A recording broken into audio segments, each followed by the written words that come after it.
Hello, everyone. We've arrived at our penultimate episode, number 12, which is called Eye and Ear. I'll just read through it and I'll take one side excursion to answer a question. Eye and ear. Performance in the stage arts consists of energies intended for eye and ear. Its effect depends on how these energies are distributed and how they are received. The eye and ear have strong similarities in their reception and routing of sensory information and in the processing of this information in the brain. This is an active, selective process. The afferent nervous system is not a passive conveyor. It assorts, searches, edits. Much of this selection takes place below the threshold of awareness. What interests us in terms of performance encounters, however, is the sensory intake that reaches at least the dimmer reaches of consciousness.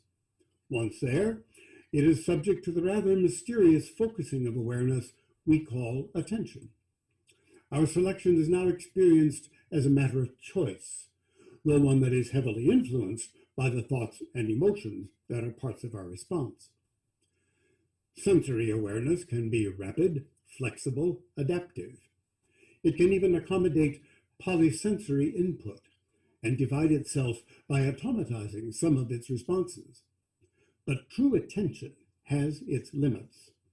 By its very nature, it fixes on an aspect of the available sensory information and relegates the rest to background status or excludes it altogether.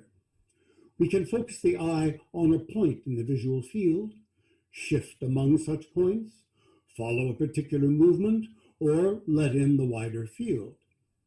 We can do the same with the ear with respect to sound, and we can shift between eye and ear, putting one in the foreground and the other in the background.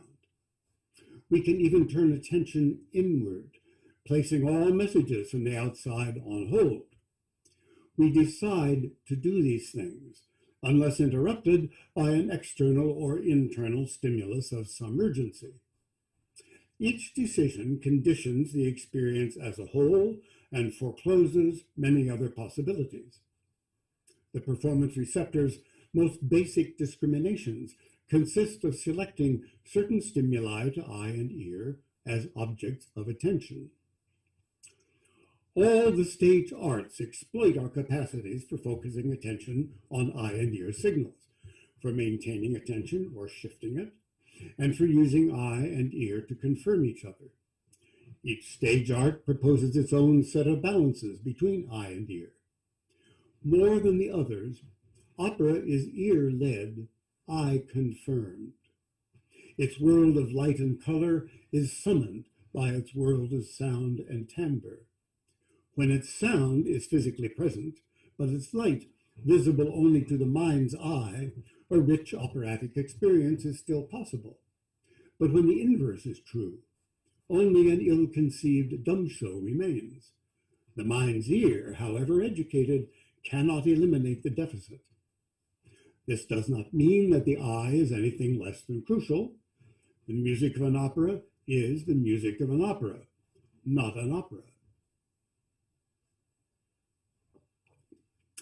The taking in of sensory energies from the outside induces responsive energies in the receptor, the striking of the spark. These internal energies are passed along by a selective process similar to that involved in response to outer stimuli. When they reach the consciousness threshold, we experience them as emotions. Whether they generate return signals, and if so, which, or are internally contained, and if so, how, depends on individual temperament and social code. In the case of an audience, most of the responsive process remains internal most of the time. An audience is a community of private response. The quality of response varies from receptor to receptor. What is shared is response per se, and the agreement to express it at specified times in specified ways, which is a part of the performance understanding. Eye and ear each convey important information about space and time. However, they differ in their specificities. It is their complementary and confirmative interplay that gives us our time-space orientation. For instance, the ear takes in a much wider field than the eye. Sound can reach us from any direction without our turning towards it. It can move around, under, over, and through light-blocking barriers. But the ear requires eye confirmation as to exact location. We know the crow is up in those trees somewhere, but which tree and how high up cannot be determined without visual aid, which requires turning the head, searching the field, and focusing. The eye is more space precise than the ear. On the other hand, the ear adapts much more rapidly than the eye to changes in intensity. Sudden extreme shifts in light levels can require minutes for readjustment, whereas equivalent swings, from loud to soft, from massiveness of texture to an isolated line, are accommodated by the ear almost instantly. To these events in time, one following another, the ear's response is quicker than the eye's. Eye and ear can incorporate sensory messages on more or less equal terms and combine them in a single psychological reality, so long as neither is searching its own field too intently. As soon as closer inspection is required in one sensory field, the other is transferred to background status, still present, but perceived in a vague, semi-conscious way. The same is true with either field. To follow a particular sound through an oral environment, or to focus on a detail within the visual field, entails the peripheralization of the surrounding texture. The more subtle the detail sought, the more concentrated the attention must be, and the more complete the blocking out of competing signals. When attention is turned inward, as in daydreaming or thinking, sensory input from all sources is shut down to a barely perceptible level. The purest experience of either sense demands the absence of the other. Silence is the ideal oral environment for the art museum or the library, and darkness the best viewing condition in the listening room. Operatic performance leads its receptors through broad perspectives of attention in both sensory realms, shifting from wide field to narrow focus, from one element of primary attention to another. It is the richest of all stage forms in the range of options it presents to a receptor at any given moment. And while it certainly makes strong suggestions as to where the center of attention should be, the choice is always the receptor's. The vibratory energies of sound have a stronger visceral impact than the radiatory energies of light, and are harder to close out. Opera exploits this fact to induce its range of ear-led, eye-confirmed response. It uses the ear to guide the receptor through a stretch of rhythmically organized time that is marked by a series of vibrationally induced emotional events, whose qualities are determined by selected combinations of pitch, intensity, and timbre. And I probably should have added duration. The precise locations of these events are specified by the eye, and their qualities confirmed by light-conveyed messages regarding spatial relationships, movement, and color. In opera, vision and hearing are used as they are in their evolutionarily derived survival-directed functions, that is to say, in a complementary, mutually confirmative way. Artistically intended disturbances, the inner and outer conflicts of drama, are generally conveyed not by oppositions between the two sensory fields, but by oppositions within each, whose coincidence reinforces the coherence and power of the situation portrayed. And here in the margin, I see a request for what could be useful examples. Well, I'm at a bit of a loss, because it seems to me that what I've been describing, that is, that the sensory pathways through which we take opera in are meant to make sense of one another and to make sense together, is simply the biological basis of the operatic experience. as it is of the way we orient ourselves in life. What you see and what you hear are meant to work together to give you a complete and accurate perception of any given situation. That's all. Of course, over the past 75 years or so, we have seen the emergence of ways of making art that do not accept this, that make an artistic philosophy out of not making sense of that sort. Last time, in discussing Robert Wilson's Lohengrin, I referred to this notion of the separation of elements, so that eye and ear components, which is to say, the music and the stage world, are meant to run simultaneously, but along different tracks, to not confirm or complement each other. And there have been far more extreme versions of that idea in some modern and postmodern performance event creations, wherein the sight and sound elements are intended to proceed entirely independent of one another. But we aren't talking about those ways of thinking about art making as they apply to opera.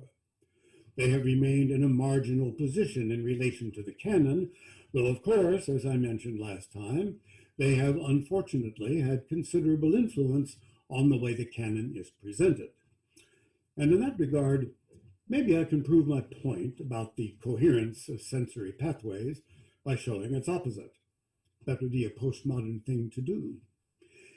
In opera, there would be two ways to create disconnection, contradiction, between the visual information being transmitted by light and the oral information being transmitted by sound. One would be scenic. Take, for instance, Act 3 of La Bohème, wherein everything, in both the music and the words, tells us that it's a winter morning with snow falling. That's a crucial condition of the action. Music and words also tell us a great deal more, of course, about the time and place of the action, for example. But now suppose we set it at brilliant midday on a Caribbean beach, in the present. Even if we change nothing else, leaving the actions and events as they are in the text, we've set up a flagrant, ongoing absurdity. The music and the words, the sounds, go on telling us the same things they always tell us, but the settings and costumes, the sights, contradict the sounds. And there are a couple of ways we can go from there.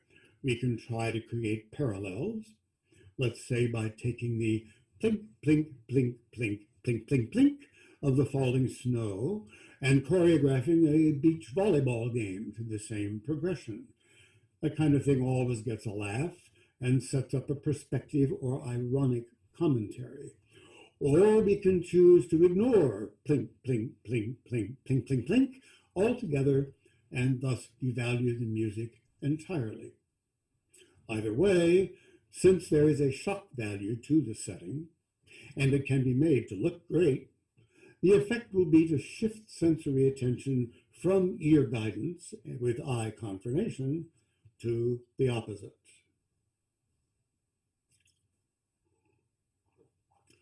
A second way to achieve sensory disconnection would be via behavioral contradictions.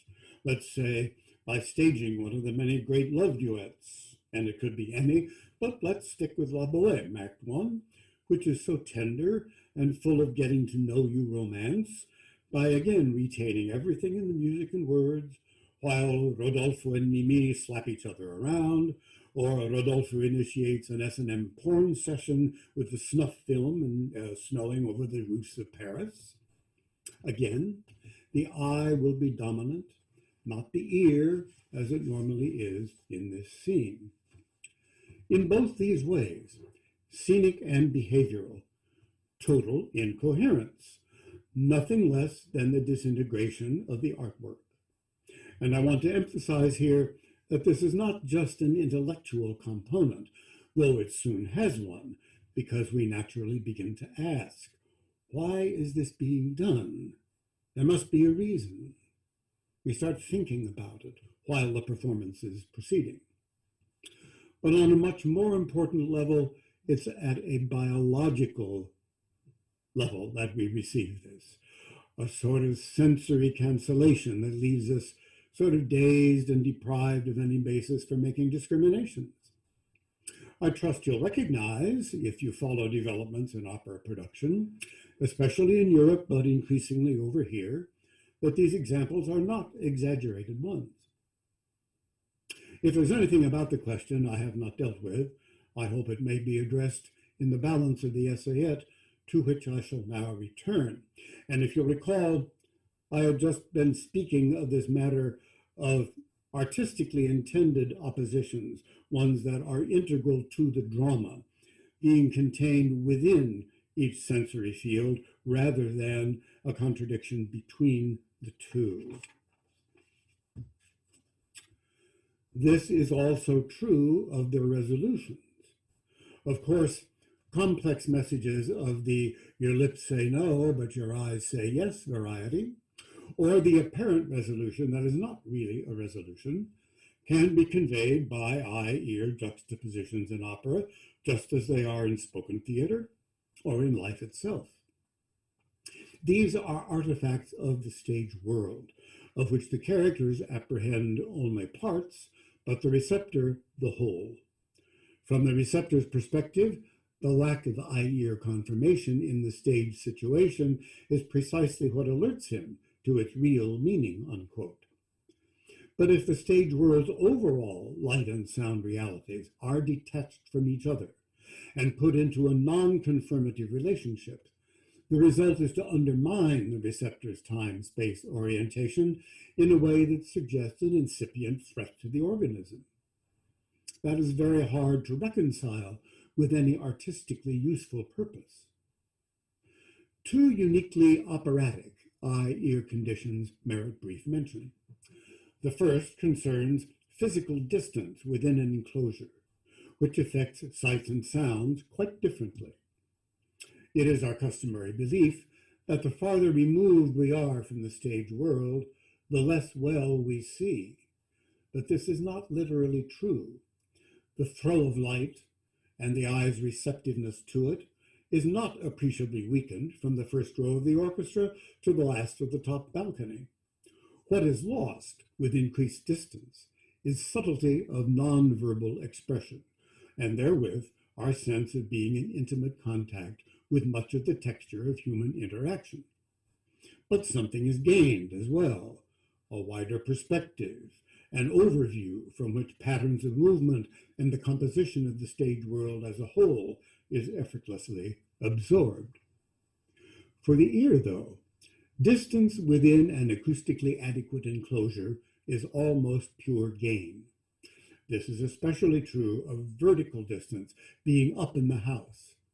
Here, the only loss is an extreme degree of spatial separation, a dubious merit in most musical circumstances. Early stereo had many examples of that. Distance is an acoustical advantage in all other respects: the richness and warmth of timbres, the blending of orchestral and vocal choirs and of individual voices with retention of space around each, the balance between voice and orchestra, the gut impact of massed forces. Even the presence of musical sound is enhanced. Extremely soft dynamics register with a closeness that transcends distance, a distance that is verified by the eye. This sense that the ear is in intimate contact with the subtlest sound events of a measurably far-off stage world creates one of the most compelling varieties of operatic experience. These eye-ear differences in distance perception exist because the reflection of sound waves off interior theater surfaces constitutes an acoustical gathering and enrichment of tone, which does not happen with reflected light. And because the reflected sound wave is inseparable from the aural image it carries, whereas reflected light is only reflected light and bears the image not of its source, but of the reflective surface. These are among the reasons that opera must be understood as ear-led, eye-confirmed. Finally, we must note eye-ear distinctions in the reception of language. We have already outlined the characteristics of word notes and asserted the indivisibility of their verbal denotations from their musical properties of pitch, intensity, timbre, and duration. In the eye-ear context, we should note that performed word notes activate the same sequence of reception and response as do all sounds. This includes the emotional reaction to the vibrational impact of the word note, whose precise properties have been calculated by the opera right. The word note's denotative verbal meaning is always an aspect of its impact, but the significance of this aspect varies radically. At times, the word meaning is clearly of primary importance, but at others, including those intended as emotionally climactic in most kinds of writing, it plays almost no part in the immediate effect, which is purely sound-induced within the framework of a generally understood dramatic situation. The word note's oral impact and inflectional meaning assume the expressive burden in such moments. Regardless of its centrality or lack thereof, a sung word note's verbal meaning is apprehended and responded to instantaneously and without any special effort of attention as one part of the overall sonic experience. But written language, the kind that is captured by the eye, involves the analysis and translation of visual symbols. Even when practiced and expert, such translation is a more complicated process. It is by definition conscious and active. It requires that our attention place eye information to the fore and ear information to the rear, and that thought processes be interjected into visceral, emotional ones. When introduced as a performance element, it becomes an eye-led, thought-screened intervention. And that's all I have to say in this section about eye and ear. Our next and final essayette and episode will be number 13. It's called Time, and I hope you'll be with me next time.